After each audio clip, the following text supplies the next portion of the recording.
নমস্কাৰ বন্ধুসকল, মই আজি আপোনালোকৰ কথা এটা ধুনীয়া ৰেচিপি লৈছোঁ আৰু ৰেচিপিটো হ'ল বইল গাহৰি। আমি তেল নমৰাকৈ কেনেকৈ গাহৰি আমি বইল কৰি খাব পাৰোঁ তাৰে এটা মই ৰেচিপি আপোনালোকলৈ আগবঢ়াবলৈ বিচাৰিছোঁ। আহক চাওঁ মই বইল গাহৰিৰ ওপৰত মই কি কি কৰিম, ৰেচিপিখিনি কি কি উপকৰণখিনি কি কি লৈছোঁ এয়া আপোনালোকক দেখাইছোঁ।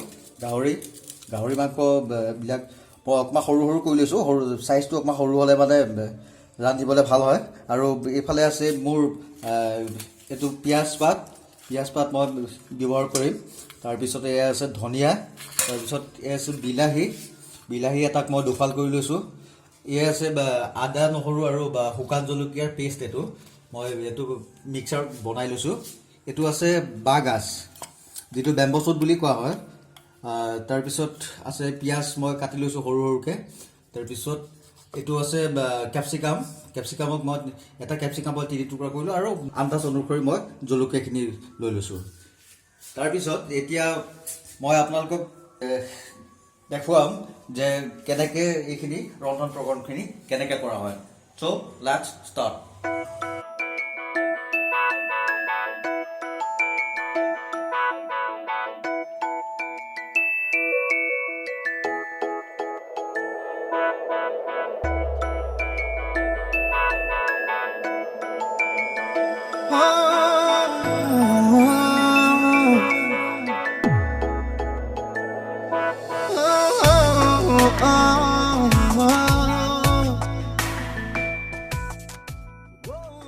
আমাৰ বস্তুখিনি অলৰেডি ৰেডি হৈ গৈছে। মই গোটেইখিনি বস্তু সৰু সৰুকৈ কাটি লৈছোঁ নিজৰ আন্দাজ অনুসৰি। আৰু এতিয়া আমি মাংসখিনি লৈছোঁ।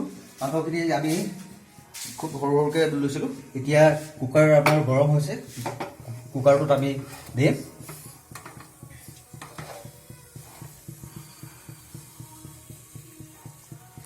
কুকাৰটোত আমি কোনো ধৰণৰ তেল চেল নিদিওঁ, এনেকৈ অকণমান তপতাই লওঁ। কুকাৰটো গৰম হৈছে, তাত আমি মাংসখিনি এনেকৈ দি দিছোঁ।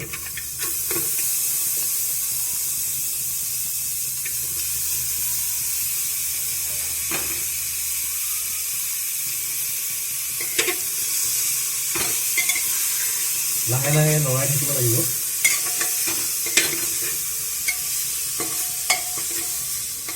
মাংসখিনি মই বইল কৰা নাছিলোঁ, যেনেকৈ আছিলে মই তেনেকৈ দিছোঁ। এতিয়া মাংসৰ পৰা অলপ লাহে লাহে তাৰ পৰা তেল ওলাইছে আৰু সেইখিনি তেলতে আমি মাংসখিনি অকণমান ৰঙচুৱা হোৱালৈকে আমি জুইটো কমাই দি অকণমান লৰাই থাকিম। মাংসখিনি প্ৰায় ৰঙচুৱা হৈছেগৈ, তেলটো ওলাইছে তাৰ পৰা। পৰিমাণ অনুযায়ী আমি অলপমান নিমখ দিলোঁ।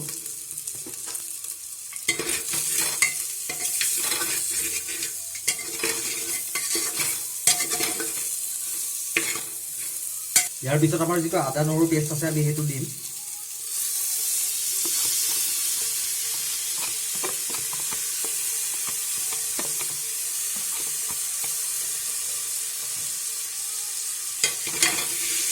এতিয়া গোটেইখিনি আমি একেলগে মিক্স কৰি লৰাই দিম।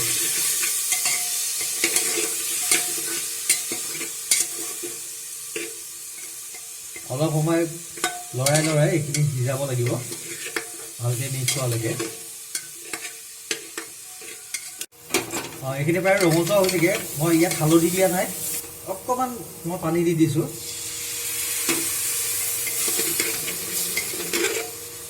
অকণমান পানী দি দিছোঁ, যিহেতু মাংসখিনি নহ'লে তলফালে লাগি ধৰিব। পানী দি অকণমান সময় লৰাই দিয়াৰ পিছত আদা নহৰু দিয়াৰ পিছত পানী দিলোঁ। পানী দি এতিয়া মই তাতে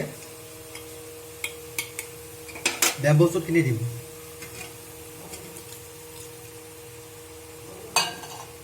বেম্ব' শ্বুটখিনি দিয়াৰ পিছত এতিয়া মই আকৌ লৰাই দিছোঁ।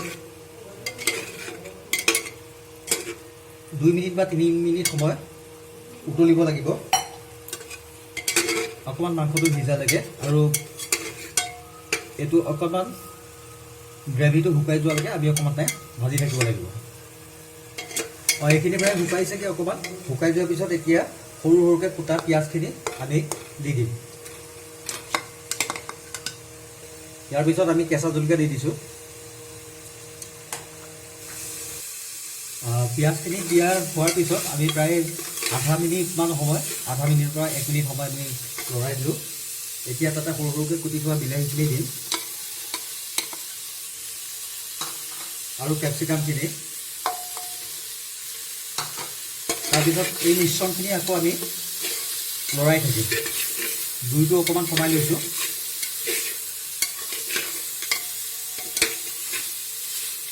এইখিনি এনেকৈ অকণমান টাইম 1 পৰা 1.5 মিনিট সময় আমি এনেকৈ ভাজি লওঁ।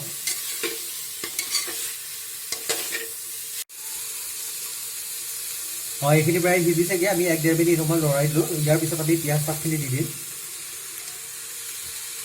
পিঁয়াজ পাতখিনি দি আকৌ প্ৰায় আধা মিনিট সময় লৰাই দিলে হ'ল। এনেকৈ লৰাই থাকিব লাগিব আধা মিনিট সময়। খুব ধুনীয়া গোন্ধ ওলাইছে বেম্বো শ্বুটৰ।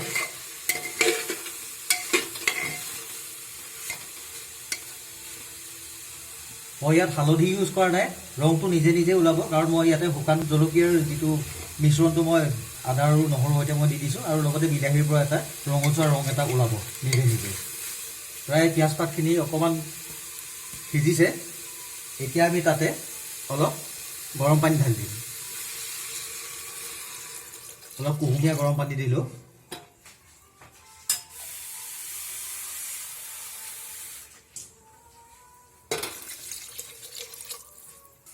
অকণমান লৰাই দিছোঁ।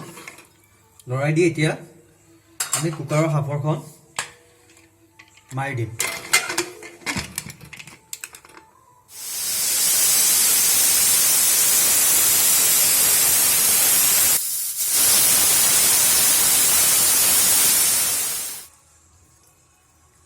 আমি ধনিয়া পাতখিনি দি দিলোঁ।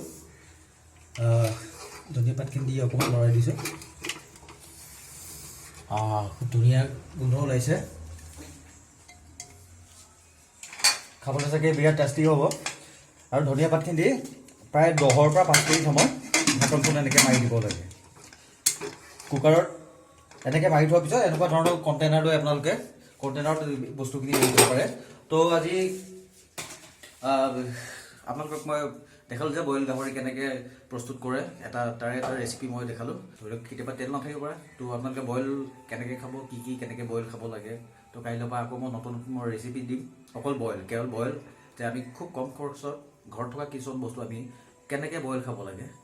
বইল কৰিলে তাৰ যিটো ভিটামিন থাকে, তাৰ যিটো প্ৰটিন থাকে, সেইখিনি ক'লৈকো নাযায়। তো বইল খালে আমাৰ সুস্থ হয় শৰীৰটো। গতিকে আমি সকলোৱে বইল খাম। কাইলৈৰ পৰা অকণমান বেলেগ ষ্টাইলত নতুনকৈ কিছুমান ৰেচিপি লৈ আহিম। ভিডিঅ'টো চাই কেনে পালে জনাব, আৰু যদি ভাল লাগে শ্বেয়াৰ কৰিবলৈ নাপাহৰিব। Bye bye.